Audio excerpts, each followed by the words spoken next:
Purines and pyrimidines.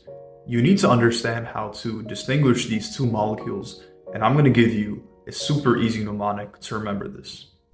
The easiest way to remember the difference between purines and pyrimidines is that purines are pure as gold, and pyrimidines cut, and they cut like a diamond.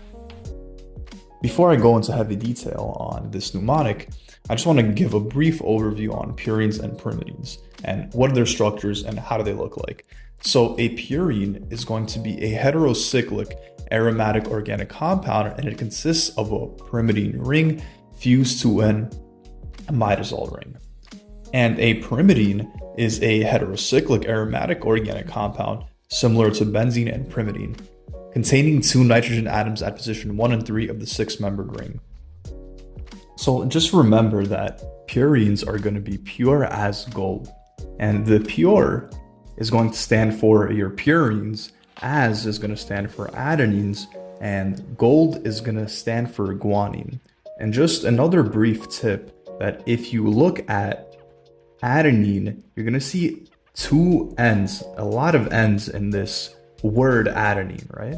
So just remember that adenine is a very nitrogenous compound, and it only contains nitrogens, hydrogens, and carbons. So you're going to see a lot of nitrogen in this compound, and it's going to make it a lot easier to identify it this way.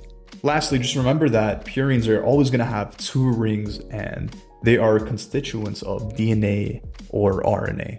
So for pyrimidines, I want you to think about a diamond that is very sharp and can cut. And diamonds are very high up on the Richter scale, much higher than gold, in fact. And you just want to put this image in your mind of a diamond cutting through paper, cutting through plastic, whatever floats your boat, even a marshmallow, that works fine too. And just remember that in the diamond that can cut, right, your pyrimidines, you have cut CUT, which stands for cytosine, uracil, and thymine. The C for the cytosine, the U for the uracil, and the T for the thymine, all in cut. Now, last thing that is super noteworthy that I didn't want to leave out is that your purines are going to have two rings and your pyrimidines are only going to have one ring.